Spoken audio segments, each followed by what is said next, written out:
Hello students, ഈ വീഡിയോയിൽ pseudo കോഡിനെ പറ്റിയാണ് എക്സ്പ്ലെയിൻ ചെയ്യുന്നത്.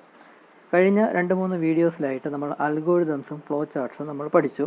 അപ്പോൾ ആ ടോപ്പിക്ക് കഴിഞ്ഞു. ഇനി 2-3 ചെറിയ ടോപ്പിക്സ് കൂടെ, ചെറുതല്ല, ഇനി 2-3 കാര്യങ്ങളും കൂടെ നമുക്ക് ഈ മോഡ്യൂളിൽ പഠിക്കാനുണ്ട്. അതിൽ ചെറിയൊരു ടോപ്പിക്കാണ് ഈ സ്യൂഡോ കോഡ് എന്ന് പറയുന്നത്. ഇത് സ്യൂഡോ കോഡ് എഴുതാനായിട്ട് എക്സാമിന് ചോദിക്കുമെന്ന് തോന്നുന്നില്ല. മേ ബി തിയറി ഒരു പക്ഷേ 2-3 മാർക്സിന് എന്താണ് സ്യൂഡോ കോഡ് എന്ന് ഉദ്ദേശിക്കുന്നത് എന്ന് ഒരു പക്ഷേ എക്സാമിന് 2-3 മാർക്സിന് ചോദിച്ചെന്നിരിക്കും. അപ്പോൾ അതിനുവേണ്ടി തിയറി ഒരു 3-4 സെൻറ്റൻസ് പഠിച്ചു വെച്ചേക്കുക എന്താണ് സ്യൂഡോ കോഡ് എന്നത്. ഈ സ്യൂഡോ കോഡ് എന്ന് പറഞ്ഞാൽ ആക്ച്വലി നമ്മുടെ അൽഗോരിതത്തിൻ്റെ കുറച്ചും കൂടെ ഒന്ന് റെഡ്യൂസ് ചെയ്ത്, കുറച്ചും കൂടെ ഒന്ന് കൺസൈസ് ചെയ്ത്, കുറച്ചും കൂടെ ഒന്ന് ചെറുതാക്കി ഒരു റഫായിട്ടുള്ള ഒരു റെപ്രസെൻറ്റേഷനാണ് സ്യൂഡോ കോഡ് എന്ന് പറയുന്നത്. അൽഗോരിതം എന്ന് പറഞ്ഞാൽ കുറച്ചും കൂടെ സ്റ്റാൻഡർഡൈസ് ചെയ്ത സ്റ്റാൻഡേർഡ് ആയിട്ടുള്ള ഒരു ഫോമാറ്റിലാണ് നമ്മൾ അൽഗോരിതം എഴുതുന്നത്. സ്റ്റെപ്പ് 1, സ്റ്റെപ്പ് 2, സ്റ്റെപ്പ് 3 എന്നൊക്കെ എഴുതി എന്താ ഓരോ സ്റ്റേറ്റ്മെൻറ്റും വളരെ ഡീറ്റെയിൽഡ് ആയിട്ട് എഴുതിയാണ് നമ്മൾ അൽഗോരിതം നമ്മൾ റെപ്രസെൻറ്റ് ചെയ്യുന്നത്. ഈ അൽഗോരിതം എഴുതുന്നതിൻ്റെ ഉദ്ദേശം എന്തെന്ന് വെച്ചാൽ ആ ലോജിക്ക്, ഒരു പ്രോഗ്രാമിൻ്റെ കോഡ് എഴുതാനായിരിക്കും നമ്മൾ അൽഗോരിതം കൂടെ എഴുതുന്നത്. അപ്പോൾ ആ അൽഗോരിതം, ആ ലോജിക്ക് അറിഞ്ഞുകൂടാത്ത ആൾക്ക് ഡീറ്റെയിൽഡായിട്ട് മനസ്സിലാവുന്ന രീതിയിലായിരിക്കും നമ്മൾ അൽഗോരിതം എഴുതുന്നത്. അതായത് ഒരു പ്രോഗ്രാം സോൾവ് ചെയ്യാനായിട്ട് ഒരാൾക്ക് അറിയത്തില്ല. അപ്പോൾ അയാൾക്ക് ഈ അൽഗോരിതം വായിച്ച് മനസ്സിലാക്കിയിട്ട് വേണം അയാൾക്ക് അതിന് കോഡ് എഴുതുക. അപ്പോൾ അതിന് തക്കതായിട്ടുള്ള രീതിയിൽ വളരെ ഡീറ്റെയിൽഡായിട്ട് കുറച്ച് സ്റ്റാൻഡേർഡ് ആക്കിയിട്ടുള്ള ഗ്രാമറൊക്കെ അനുസരിച്ചുള്ള രീതിയിലായിരിക്കും നമ്മൾ അൽഗോരിതം എഴുതുന്നത്. അപ്പോൾ അത് ഡീറ്റെയിൽഡായിട്ട് വായിച്ച് നമുക്ക് മനസ്സിലാക്കാൻ സാധിക്കാൻ പറ്റുന്ന രീതിയിലായിരിക്കും അൽഗോരിതം എഴുതുന്നത്. പക്ഷേ ഈ സ്യൂഡോ കോഡ് എന്ന് പറഞ്ഞാൽ അൽഗോരിതത്തിനെ കുറച്ചും കൂടെ ഒന്ന് സിംപ്ലിഫൈ ചെയ്ത്, കുറച്ചും കൂടെ ഒന്ന് സ്ട്രെയിറ്റ് ഫോർവേഡ് ആക്കി, കുറച്ചും കൂടെ റഫായിട്ട് ഒന്ന് ചെറുതാക്കി എഴുതുന്ന ഒരു രീതിയാണ് സ്യൂഡോ കോഡ് എന്ന് പറയുന്നത്. ഈ സ്യൂഡോ കോഡ് കൊണ്ട് ഉദ്ദേശിക്കുന്നത് ആൾറെഡി അൽഗോരിതം അറിയാവുന്ന ഒരാൾക്ക്, ആൾറെഡി അൽഗോരിതം അല്ലെങ്കിൽ ലോജിക്ക് അറിയാവുന്ന ഒരാൾക്ക് പെട്ടെന്ന് കാണുമ്പോൾ മനസ്സിലാകാൻ വേണ്ടിയുള്ള രീതിയിലാണ് നമ്മൾ സ്യൂഡോ കോഡ് എഴുതുന്നത്. അതായത് നമ്മളിപ്പം ഒരു പ്രോഗ്രാമിൻ്റെ ലോജിക്ക് ഒരാൾക്ക് അറിയാം, അത് വേറെ ഒരാൾക്ക് ഷെയർ ചെയ്യണം. അപ്പം അത് രണ്ടാമത്തെ ആൾക്കും ഇതിൻ്റെ ലോജിക്കും കാര്യങ്ങളെല്ലാം അറിയാം. എന്നാലും ഒന്ന് ഷെയർ ചെയ്യാനായിട്ട് നമ്മൾ റഫായിട്ട് ആ അൽഗോരിതം ജസ്റ്റ് ഒന്ന് എഴുതി കൊടുക്കും. അതായത് വളരെ റഫായിട്ട്, ഡീറ്റെയിൽഡ് ആയിട്ടൊന്നുമില്ല, വളരെ റഫായിട്ട്, വളരെ ചെറിയ സ്റ്റേറ്റ്മെൻറ്റ്സിൽ, വളരെ ചെറിയ നമ്പർ ഓഫ് സ്റ്റേറ്റ്മെൻറ്റ്സിൽ ഒന്ന് റഫായിട്ട് നമ്മൾ എന്താണ് ഉദ്ദേശിക്കുന്നത്, എന്താണ് ആ ലോജിക്ക് ഉദ്ദേശിക്കുന്നതെന്ന് വളരെ റഫായിട്ട്, വളരെ ചെറുതായിട്ടുള്ളൊരു ഫോമിൽ നമ്മൾ ഒന്ന് എഴുതി കൊടുക്കും.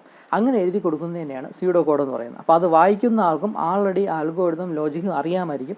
എന്നാലും ജസ്റ്റ് ഒന്ന് ഓർത്ത് വയ്ക്കാനോ അല്ലെങ്കിൽ ജസ്റ്റ് ഒന്ന് മനസ്സിലാക്കാൻ വേണ്ടി, ഇതാണ് ഉപയോഗിക്കാൻ പോകുന്ന ലോജിക്ക് എന്ന് മനസ്സിലാക്കാൻ വേണ്ടി ജസ്റ്റ് ഒന്ന് വായിച്ചു നോക്കണം. അപ്പോൾ അതിന് വേണ്ടിയാണ് ഈ സ്യൂഡോ കോഡ് എന്ന് പറയുന്ന ഒരു ഫോർമാറ്റിലുള്ള ഒരു സംഭവം എഴുതുന്നത്.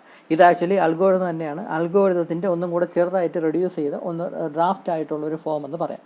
അപ്പോൾ ഈ സ്യൂഡോ കോഡിൻ്റെ ഒരു പ്രത്യേകത എന്താണെന്ന് പറഞ്ഞാൽ ആൾറെഡി ഈ ലോജിക്ക് അറിയാവുന്ന ആൾക്ക്, അല്ലെങ്കിൽ ആൾറെഡി അൽഗോരിതം അറിയാവുന്ന ഒരാൾക്ക് മനസ്സിലാകാൻ വേണ്ടി എഴുതി വയ്ക്കുന്ന ഒരു സംഭവത്തിനാണ് സ്യൂഡോ കോഡ് എന്ന് പറയുന്നത്. അതായത് കുറച്ചും കൂടെ സിംപ്ലിഫൈ ചെയ്ത്, അൽഗോരിതത്തിനെ കുറച്ചും കൂടെ സിംപ്ലിഫൈ ചെയ്ത് ഡ്രാഫ്റ്റായിട്ട് ഒന്ന് എഴുതി വയ്ക്കുന്നു. അപ്പോൾ ഈ അൽഗോരിതത്തിൻ്റെ ഒരു പ്രോബ്ലം എന്തെന്ന് പറഞ്ഞാൽ കറക്റ്റായിട്ട് സ്റ്റാൻഡർഡൈസ് ഒന്നും ചെയ്തിട്ടില്ല, കറക്റ്റായിട്ടൊരു സ്റ്റാൻഡേർഡായിട്ടുള്ളൊരു മെത്തേഡൊന്നും പറയുന്നില്ല. മറ്റൊരാൾക്ക് പെട്ടെന്ന് വായിച്ചാൽ മനസ്സിലാകുന്ന രീതിയിൽ നമുക്ക് എങ്ങനെ വേണോ സ്യൂഡോ കോഡ് എഴുതി വയ്ക്കാം. വായിക്കുന്ന ആൾക്ക് പെട്ടെന്ന് അതൊന്ന് മനസ്സിലാവണം. ആൾറെഡി കാര്യം അറിയാവുന്ന ആൾ തന്നെയാണ് ഇത് വായിക്കുന്നത്. ആൾറെടി കാര്യം അറിയാവുന്ന ആൾ തന്നെയാണ് ഇത് വായിക്കുന്നത്. ആ വായിക്കുന്ന ആൾക്ക് പെട്ടെന്നൊന്ന് മനസ്സിലാക്കി വയ്ക്കണം, പെട്ടെന്നൊന്ന് മനസ്സിലാവണം. അപ്പോൾ അതിനുവേണ്ടി ചെറിയ സെൻറ്റൻസിൽ 2-3 സ്റ്റേറ്റ്മെൻറ്റ്സിൽ നമ്മൾ ആ സംഭവം ലോജിക്ക് എന്താണെന്നൊന്ന് റെപ്രസെൻറ്റ് ചെയ്യുന്നു. അപ്പോൾ അതിനെയാണ് സ്യൂഡോ കോഡ് എന്ന് പറയുന്നത്. ഇതിൻ്റെ ഒരു കുഴപ്പമെന്ന് പറഞ്ഞാൽ പ്രത്യേകിച്ച് സ്റ്റാൻഡേർഡ് ഒന്നുമില്ല. ഓരോരുത്തരും അവരുടേതായിട്ടുള്ള രീതിയിലനുസരിച്ച് ചുമ്മാ റഫായിട്ട് എഴുതി വയ്ക്കുന്ന കുറച്ച് സെറ്റ് ഓഫ് സ്റ്റേറ്റ്മെൻറ്റ്സ് ആണ്. അപ്പോൾ അതുകൊണ്ട് തന്നെ ഈ അറിഞ്ഞുകൂടാത്ത ആൾക്ക്, ലോജിക്കൊന്നും അറിഞ്ഞുകൂടാത്ത, അൽഗോരിതം കാര്യമായിട്ടൊരു പർട്ടിക്കുലർ പ്രോബ്ലം സോൾവ് ചെയ്യാനുള്ള അൽഗോരിതം അറിഞ്ഞുകൂടാത്ത ആൾക്ക് ഈ സ്യൂഡോ കോഡ് വായിച്ച് ചിലപ്പോൾ മനസ്സിലാവണം എന്നില്ല. പക്ഷേ ഈ ലോജിക്കും അൽഗോരിതമൊക്കെ അറിയാവുന്ന ആൾക്ക്, ഒരു പർട്ടിക്കുലർ പ്രോബ്ലത്തിൻ്റെ അൽഗോരിതം അറിയാവുന്ന ഒരാൾക്ക് ഈ സ്യൂഡോ കോഡ് വായിക്കുകയാണെങ്കിൽ അയാൾക്ക് പെട്ടെന്ന് അങ്ങ് മനസ്സിലാവും. ഒപ്പം ഇതാ ഈ ഒരു ലോജിക്കാണല്ലോ ഇതിൽ ഉപയോഗിച്ചിരിക്കുന്നത് എന്ന് അങ്ങ് മനസ്സിലാവും. അപ്പോൾ അതിന് വേണ്ടി വളരെ കൺസൈസ് ചെയ്ത് ഉപയോഗിക്കുന്ന ഒരു സംഭവത്തിനാണ് സ്യൂഡോ കോഡ് എന്ന് പറയുന്നത്. ഇവിടെ ഇപ്പോൾ സാമ്പിളായിട്ടൊരു സ്യൂഡോ കോഡ് കൊടുത്തിട്ടുണ്ട്.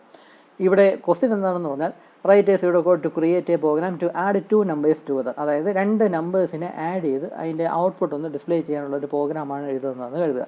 അപ്പോൾ അതിനും അൽഗോരിതം നമുക്ക് വളരെ ഡീറ്റെയിൽഡായിട്ട് എഴുതാം. ഒരു 3-4 സ്റ്റെപ്പിൽ സ്റ്റെപ്പ് 1, സ്റ്റെപ്പ് 2, സ്റ്റെപ്പ് 3 എന്നൊക്കെ പറഞ്ഞുകൊണ്ട് നമുക്ക് ഡീറ്റെയിൽഡായിട്ട് അൽഗോരിതം എഴുതാം. ഈ സ്യൂഡോ കോഡ് എന്ന് പറഞ്ഞാൽ ജസ്റ്റ് റഫായിട്ട് ആ അൽഗോരിതത്തിൻ്റെ സ്റ്റേറ്റ്മെൻറ്റ് വളരെ റഫായിട്ട് നമ്മളൊന്ന് എഴുതി വയ്ക്കുന്നു എന്നേ ഉള്ളൂ.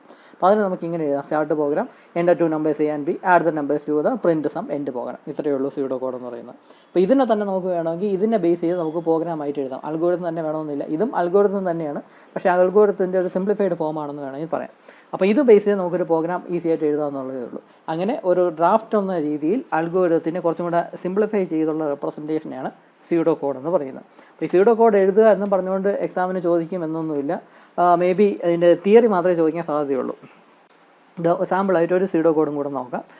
Right pseudo code to compute the perimeter of a rectangle. റെക്റ്റാങ്കിളിൻ്റെ പെരിമീറ്റർ കണ്ടെത്താനുള്ള സ്യൂഡോ കോഡാണ്. ആദ്യം എൻ്റെ ലെങ്ത് L, അടുത്തത് എൻ്റെ വിഡ്ത്ത് W ആയിട്ട് എടുക്കുന്നു. എന്നിട്ട് കമ്പ്യൂട്ട് പെരിമീറ്റർ 2 × L + 2 × W, അതായത് ലെങ്തിനെ 2 കൊണ്ട് മൾട്ടിപ്ലൈ ചെയ്യുന്നു, വിഡ്ത്തിനെ 2 കൊണ്ട് മൾട്ടിപ്ലൈ ചെയ്യുന്നു, രണ്ടും കൂടെ ആഡ് ചെയ്യുന്നു. Display perimeter of the rectangle, അത്രയേ ഉള്ളൂ. അപ്പം ഡീറ്റെയിൽഡ് ആയിട്ട് നമ്മൾ അൽഗോരിതം എഴുതുന്നില്ല, അതിനേക്കാളും സിംപ്ലിഫൈ ചെയ്ത ഒരു സംഭവത്തിനാണ് സ്യൂഡോ കോഡ് എന്ന് പറയുന്നത്. അപ്പോൾ റഫ് ആയിട്ടുള്ള അൽഗോരിതം എന്നൊക്കെ വേണമെങ്കിൽ പറയാം. ഇതാണ് സ്യൂഡോ കോഡ് എന്നുകൊണ്ട് ഉദ്ദേശിക്കുന്നത്. അപ്പോൾ ഇതിൻ്റെ തിയറി ഒന്ന് മനസ്സിലാക്കി വെച്ചേക്കുക. എക്സാമിന് 2-3 മാർക്സിന് what is mean by pseudo code എന്ന് ചോദിക്കുകയാണെങ്കിൽ എഴുതാനായിട്ട് ഒരു 4-5 സെൻറ്റൻസ് ഒന്ന് ഓർത്ത് വെച്ചേക്കുക. അപ്പോൾ ഇത്രയേ ഉള്ളൂ സ്യൂഡോ കോഡ് എന്ന് പറയുന്ന ടോപ്പിക്ക്. ബാക്കി നമുക്ക് അടുത്ത വീഡിയോയിൽ പഠിക്കാം. ഫസ്റ്റ് മോഡിൽ തീർന്നിട്ടില്ല, ഇനിയും വളരെ ഇമ്പോർട്ടൻ്റ് ആയിട്ടുള്ള 2 കാര്യങ്ങളും കൂടെ പഠിക്കാനുണ്ട്. അത് നമുക്ക് അടുത്ത വീഡിയോ നമുക്ക് ഡിസ്കസ് ചെയ്യാം. Thank you.